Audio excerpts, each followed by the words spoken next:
Greetings all and welcome to Daily Pali Reading. Today's video inaugurates a series which will investigate the entirety of the Mangala Sutta, the Buddha's discourse on blessings, or on the highest blessing, or on auspiciousness. We will kind of get into all of that. So to start with, the Mangala Sutta is found in the Tipitaka, that is the Pali Canon, and it is in the Tipitaka, it is found in the Sutta Pitaka, that is the Sutta basket. Within that, it is found in the Khuddaka Nikaya, the collection of various or minor discourses, and within that, it is found in the Khuddaka Sutta 5. So one note about this, we are going to skip over verse 1 right now. I'm actually going to record that at the end, especially if anyone's interested. I will give the context before we actually jump into verse 2. I think verse 2 is where a lot of people sort of think, or that's where a lot of people think that the this sutta actually kind of begins. And one other note on formatting, I'm going to timestamp when the Pali grammar discussion begins. And as much as possible, I'm going to hold off on the meaning of the words, and we'll go through the grammar, how the Pali fits together, and then I'll do my best to remember to save kind of the meaning for the last section, so that those people who are not really interested in following the actual grammar can skip to that part. So this is verse 2 from the Mangala Sutta, and I guess I should have said on the formatting, this first part will be a kind of quick translation summary, and then we will go into the danger zone of Pali grammar and syntax. So just to give a little bit of context, what is happening is that the Buddha is living in Savatthi, in Jeta's Grove, in Anathapindika's park. And near the end of the night, an exceptionally beautiful devata lights up all of Jeta's Grove, approaches the Blessed One, pays respect to him, stands to one side, and asks this question in verse.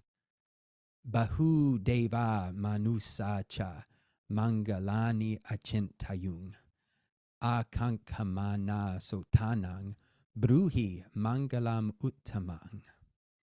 Many divine beings and people have pondered over blessings, or what is favorable, what is auspicious, seeking, or because they seek their welfare. Tell us the highest blessing. So you could see there, to kind of fill out the English, it was adding, tell us what is, we might put that in at the end there. Warning, alert, Pali grammar and syntax discussion ahead. Again, as much as possible, I'm going to hold off on the actual meaning, and we will just look at how these words kind of interlock, and then we will talk about the meaning and the content. So we have Bahū. This is an adjective, and it's describing both devā and manussā. And in prose, I think we would expect another cha here. We would kind of expect devā cha, manussā cha. But that's not what we get. I just think it's the demands of the meter. These are nominative, masculine nominative plural. This is what the adjective looks like in u. It's a long u, and then long a here. So masculine nominative plurals everywhere here. And then this, we skip over here. This is our verb, actually. This is a third person aorist plural. And this is kind of the ending we would expect for that. It has this so-called augment. This is sort of alerting us to the fact that it is an aorist. If you weren't familiar or if you didn't know how to track down, because sometimes these verbs undergo some changes and it's not real clear what the actual dictionary form of the verb would be, and that's the third person singular present active. So in this case, you could type in this much. You'd want to leave off the ung, and you would get a hit in the Pali English Dictionary, and that would take you to, they link these together, cinteti and ceteti, to ponder, to think over, to design, maybe even to scheme. To scheme, has, I think, a slightly negative connotation these days. Maybe it always has in English. So, but anyway, so this is our subject here. This is our subject. This is the verb. It's in the past.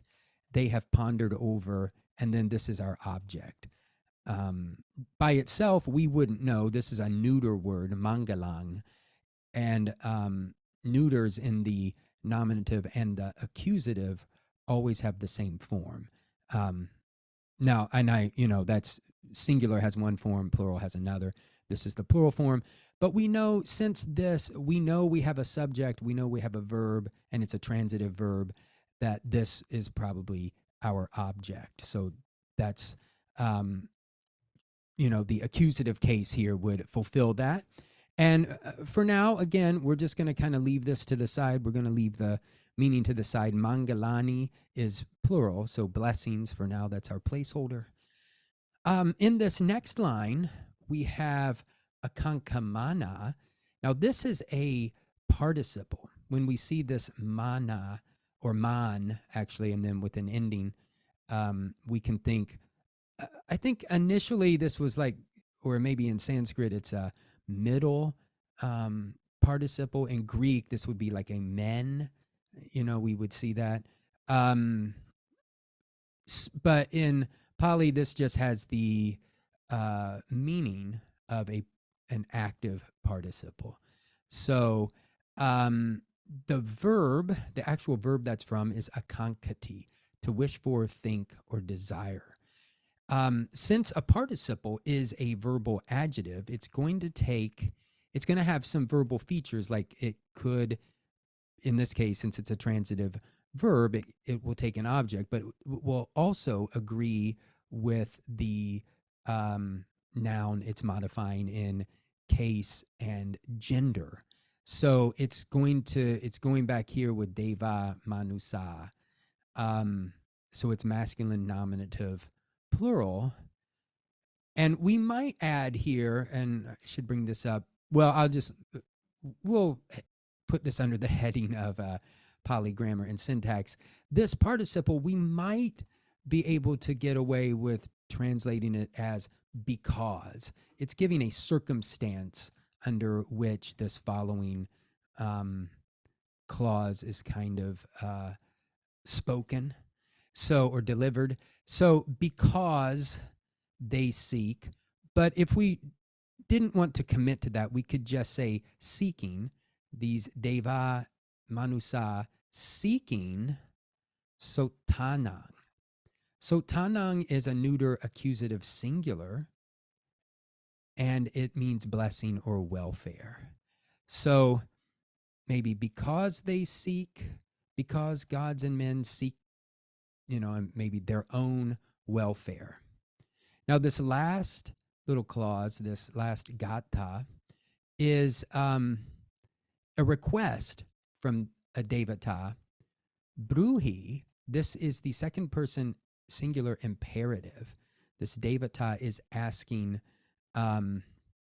the Buddha, please tell us because of this situation. And then, please, and again, we're going to try to hold off on the meaning here. Please tell us maṅgalamuttamaṃ. Now here we have this maṅgalam. This is the singular form of what we had before, maṅgalāni, maṅgalamuttamaṃ. Now, if they weren't run together, let me get that back there. If they weren't run together, they're spoken slowly. We would expect maṅgalamuttamaṃ.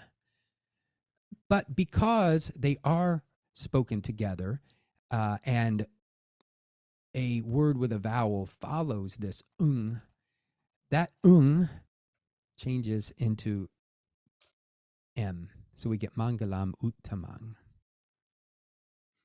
Okay, that is going to, I think now we can wrap up with the Pali syntax. Or actually, no, I should say, what's happening here, this devata is asking, please explain. I should say brūhi is the second person singular imperative from brūti, to say, tell, show, explain. And that is also a transitive verb. So it's taking this object. And it's not only taking the object maṅgalam, but it's taking that with an adjective here, uttamaṃ, meaning the highest or best blessing. And we'll talk about that in this second pass here. Okay, now we are out of Pali syntax and grammar danger. We're out of those dangerous waters. So let's go back here and just talk a little bit about the meanings of the words. So Bahū, we said, was an adjective, and it's going here with devā. Devā is a, we could say gods, but also, shining beings and divine beings. If you kind of were to think of angels, I think angels would be considered devās.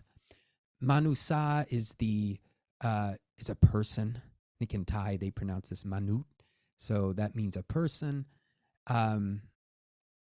Maṅgalāni. So again, this is the plural of maṅgalāni. Now, if we look in the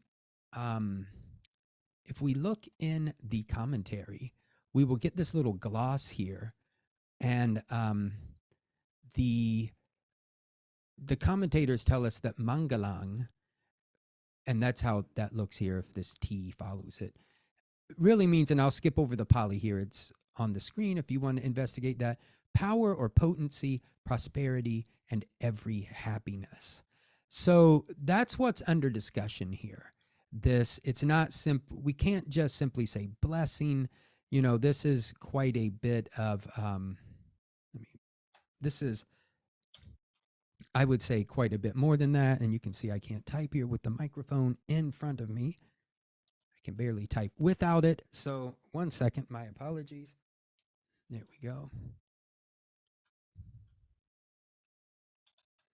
So just keep in mind when we are talking about maṅgalanti, this is some of the ideas that we should associate with this word.